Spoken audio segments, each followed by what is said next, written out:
I'm Maria Dalton, and I'm about to turn 25 this year. I've been happily married for 3 years, and my son Martin just celebrated his fourth birthday. When I first got married, I worked full-time, but now I work part-time at the same company.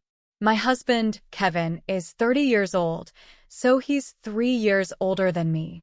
Our journey from dating to marriage started with Kevin's passionate advances. However, after we got married, I noticed a change in his behavior. He became more controlling. Kevin has a 20-year-old sister named Jane Dalton. They have a big age gap, and Kevin tends to spoil her. Before we got married, I didn't mind Jane's frequent visits and thought they got along well. However, after our wedding, I started noticing changes in her behavior. Jane often drops by unannounced at any time and expects to be served, never bringing any token of appreciation.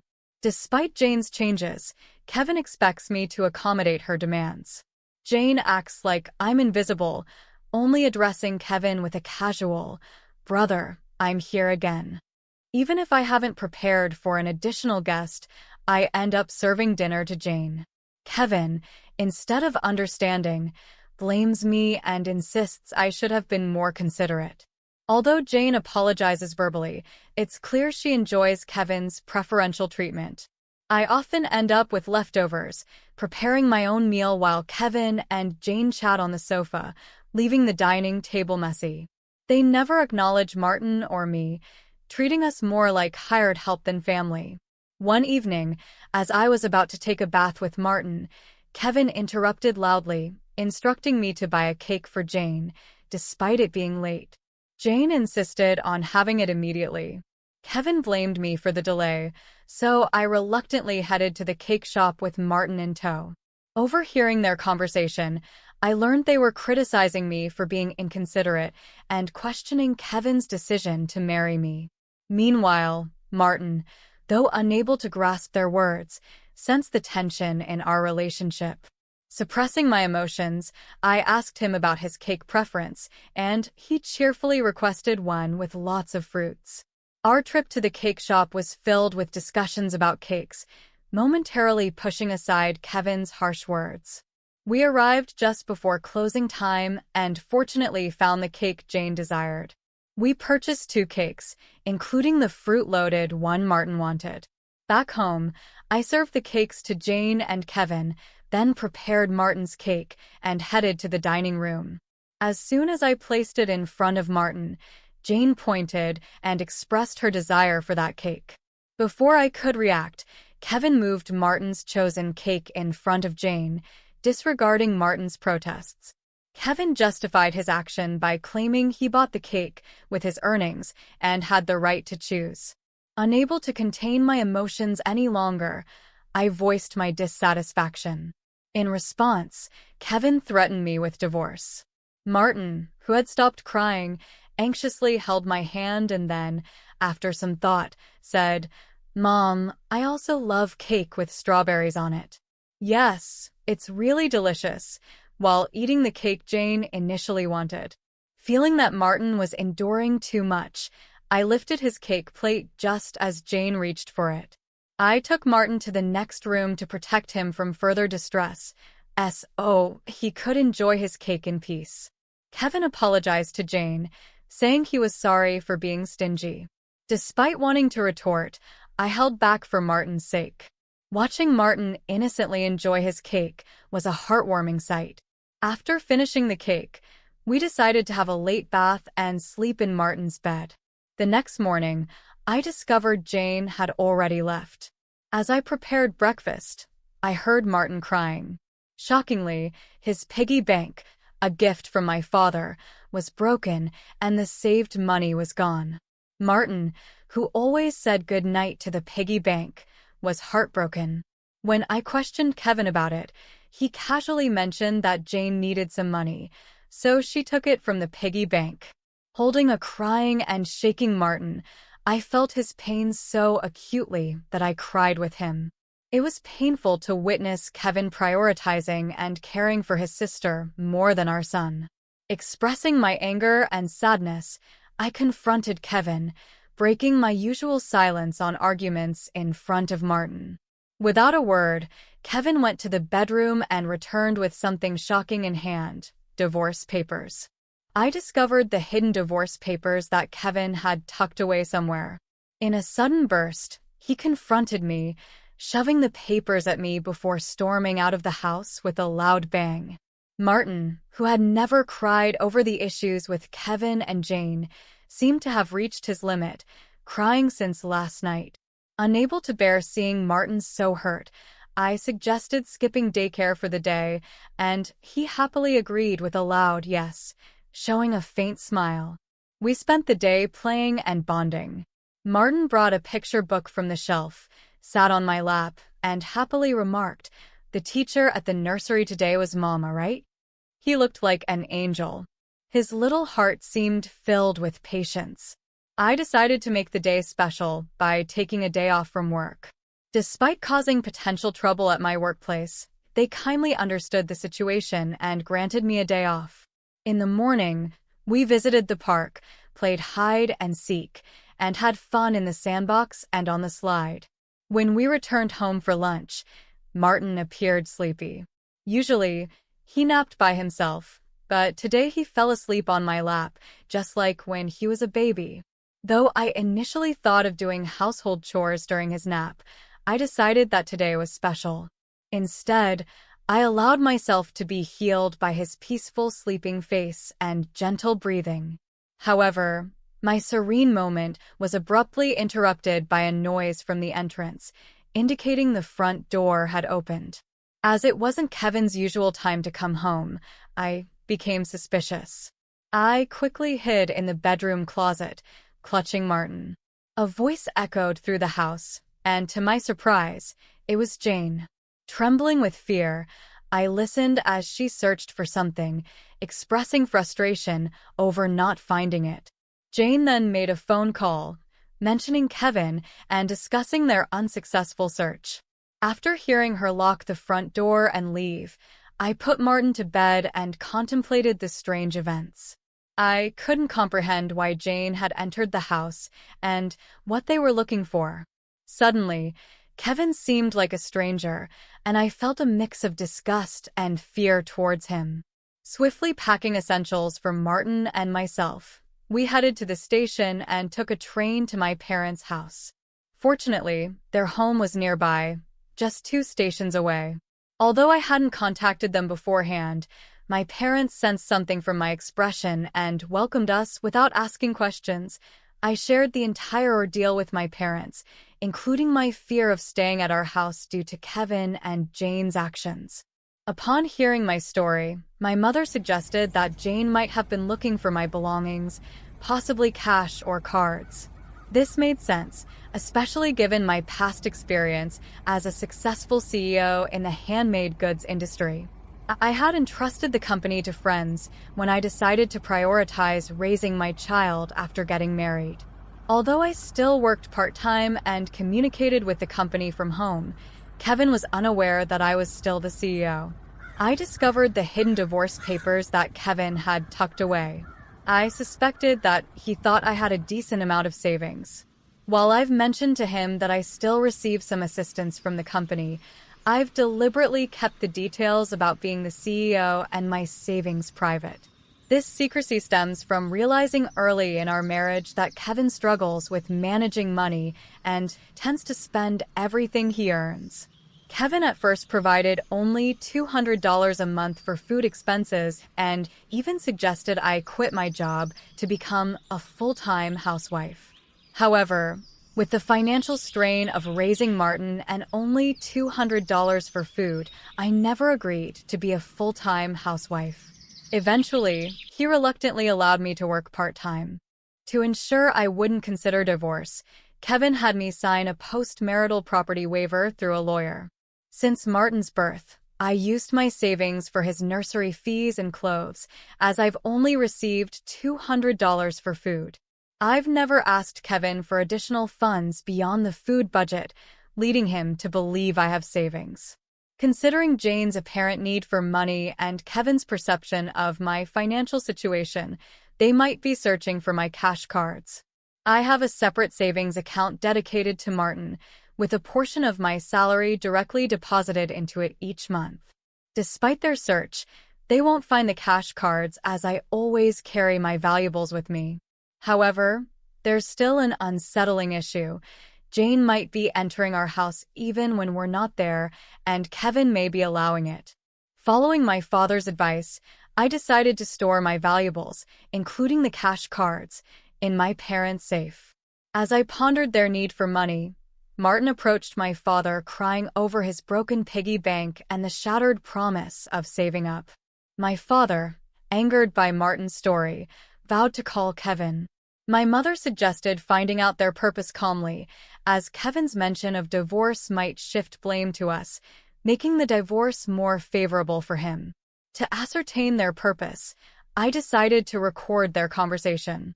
Consulting a lawyer who was a friend of my father's, I returned home and began cooking dinner, keeping my phone screen down to record secretly. Kevin arrived home, surprising me by immediately asking about my cash cards. When I questioned him, he gave vague answers, attempting to deceive me. When I remained silent, Kevin grew agitated and demanded all my part-time money for his sister. Refusing, I explained it was for Martin's savings. In response, he angrily pushed the signed divorce papers toward me, declaring that I was living off his money and didn't need to save for Martin. He even uttered words implying he valued Jane more than our son. Hearing this, I stopped preparing the meal, put the divorce papers in my bag, took Martin's hand, and headed for the door. Kevin, in a loud voice, declared his serious intent for divorce, instructing me never to come back. I responded by stating I wouldn't return to a house where a stranger could come and go freely. After leaving, I received numerous messages and calls from Kevin, which I ignored. Turning off my phone, I sought refuge at my parents' house, sharing the recording and divorce papers with them. Although I confessed to having no love or affection for Kevin, I expressed concern for Martin. My parents advised me to do as I pleased, acknowledging the potential emotional impact on Martin if a divorce were to occur. While grappling with the decision to divorce Kevin, Martin expressed his hunger. My mother, seeing my distress, kindly made hamburgers, his favorite dish. Overwhelmed with emotions, tears welled up in my eyes as my mother told Martin with a warm smile that she prepared the hamburgers so that he and I could visit whenever we wanted. Taking a bite, Martin exclaimed with joy, praising Grandma's hamburgers and expressing a desire to eat them every day. I responded, saying it's because the hamburger contains the love I have for him. In a touching gesture, he took a big bite and offered it to me. Moved by Martin's kindness, my tears couldn't be held back, and even though I tried to stop them, they persisted. My father, noticing Martin's concern, reassured him that my tears were of happiness, not sadness. Hearing this, Martin, in a moment of understanding, hugged me, and my father's eyes turned bright red. Realizing the blessing of being with family, I remarked to Martin that family is precious. Surprised, he questioned if Dad had mentioned that only Jane was family. My father gently confirmed it, but then asked Martin if he wanted to live with them as family.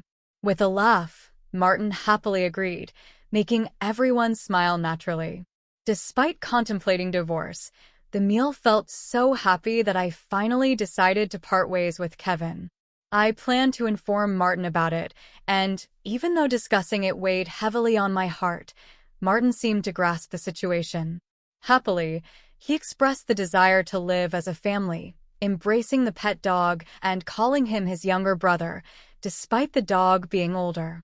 Preparations for the divorce began, starting with contacting a lawyer who was a friend of my father's.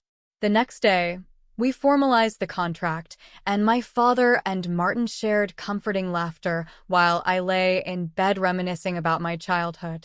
The following day, upon checking my smartphone, I found over 200 calls and messages from Kevin, showcasing his emotional instability.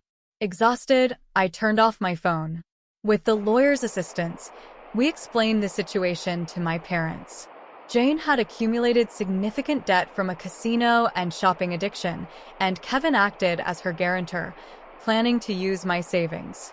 The lawyer confirmed that the divorce papers had already been submitted, and Kevin sobbed upon realizing it was finalized.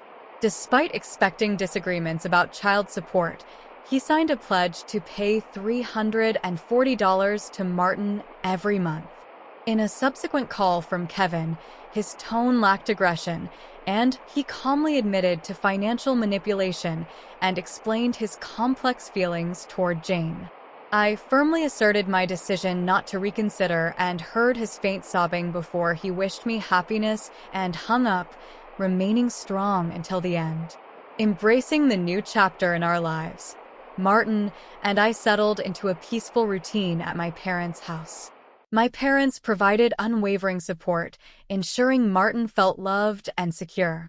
The warmth of family enveloped us, and slowly, the shadows of past turmoil began to fade. Martin thrived in this nurturing environment, and I found solace in the loving embrace of my family. Together, we embarked on a journey of healing and new beginnings, cherishing every moment of our newfound happiness. I discussed future plans with my parents and decided to stay with them until Martin grows up. Resuming my role as the company president, I found a renewed sense of purpose and stability. Later, I learned that Kevin and Jane had informed their parents about the divorce and the debt, which resulted in their disownment. Today, I find happiness being with my family. Living with my parents has provided a safe and nurturing environment for Martin.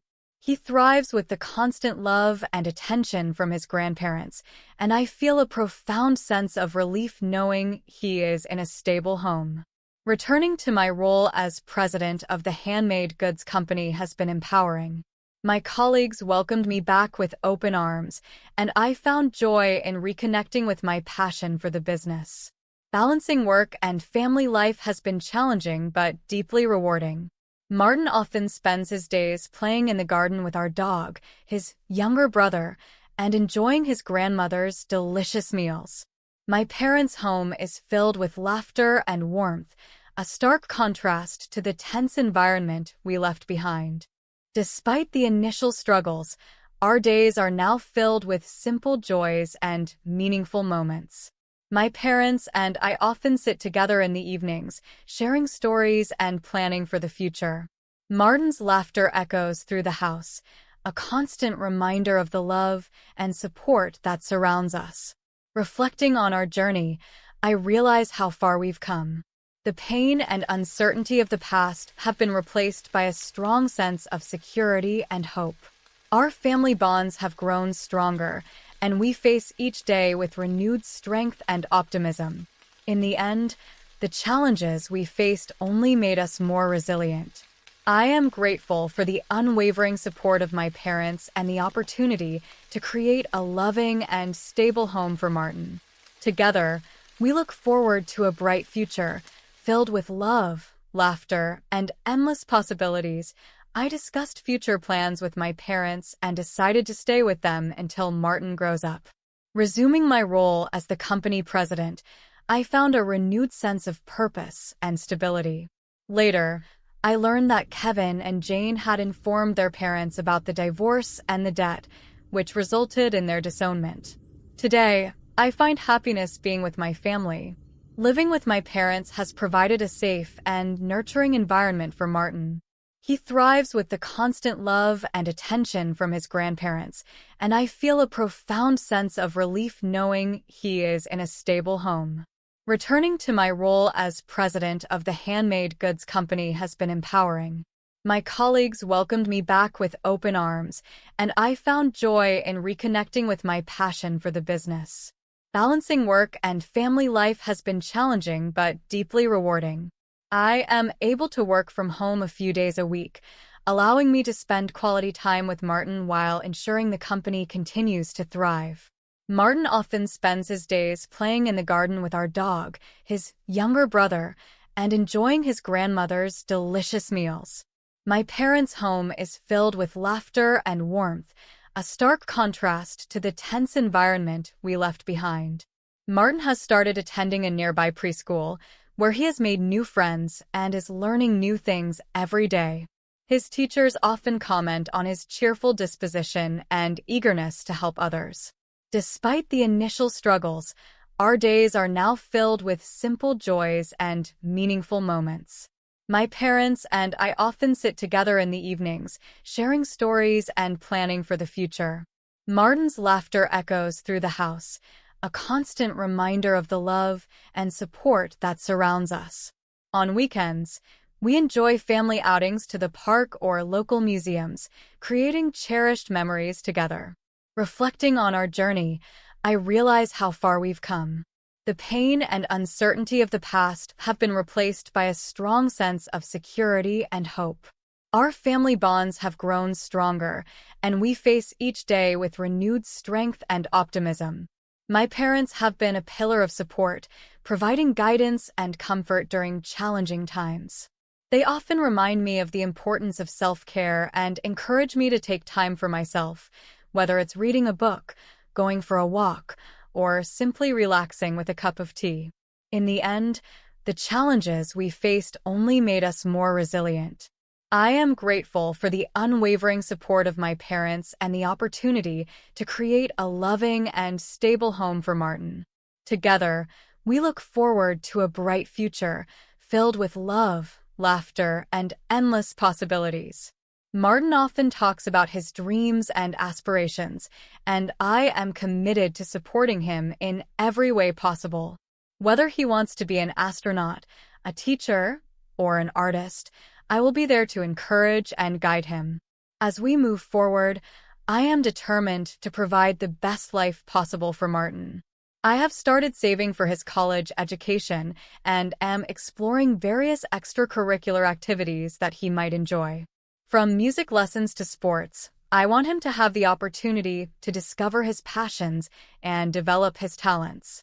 The support from my friends and colleagues has also been invaluable. They have offered words of encouragement, practical advice, and even a helping hand when needed. Their kindness and generosity have reinforced my belief in the goodness of people and the importance of community. I have also reconnected with some old friends, and we often arrange playdates for our children. These gatherings have been a source of joy and a reminder that we are not alone on this journey. Sharing experiences and exchanging tips with other parents has been incredibly helpful and reassuring. In this new chapter of our lives, I am focused on building a future where Martin can grow up feeling loved, supported, and confident. I am committed to being the best mother I can be, while also taking care of my own well-being. The road ahead may have its challenges, but with the love and support of my family, I am confident that we can overcome anything together. We continue to cherish the small moments that bring us happiness, a sunny day in the park, a bedtime story, or a family movie night. These moments remind us of the simple joys in life and the strength of our family bond. As we look to the future, we do so with hope, gratitude, and a deep sense of love